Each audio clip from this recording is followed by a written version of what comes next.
এত কম টাকা দিয়ে আইফোন পাবো ভাবিনি। তো আজকে সকালে ঘটি বাটি নিয়ে চলে এলাম ফন্ডের পাড়ে। আর ওটাতে কুমিরের বাচ্চা আছে, ওগুলোকে গুনতে হবে। এই দেখো একদম ডিম ডিম কুমিরের বাচ্চা। কুমিরগুলোকে গুনে আমি চলে এলাম চেঞ্জার অন করতে। আর চেঞ্জার অন করে আলট্রা ক্যালানের মধ্যে যাচ্ছি ফিডরুমে। আর মালকড়ি অনেক কমে গিয়েছে, তাই কিছু কুমির সেল করে দিচ্ছি।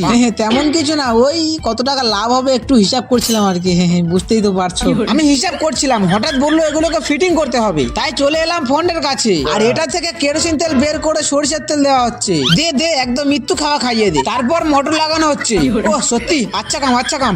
মোটর লাগিয়ে ওটাকে রেডি করে দিল। আর এটাকে পূজা করবে, তাই শাকসবজি তোলা না ফুল দুলপো তোলা হচ্ছে। আর তুলে নিয়ে ওটার ওপর দিয়ে বলছে, ভগবান আমার বউটা যেন ভালো হয়, যেন কম কম করে খায়, না হলে আমি দুদিনেই ভিখারি হয়ে যাব। ভগবান ওর কামনাটা পূর্ণ করে দিও। আর ওটার পূজা কমপ্লিট করে ফন্ডে ছাটিয়ে দিল। আর আমি উপরে বসে বসে এটা করছি।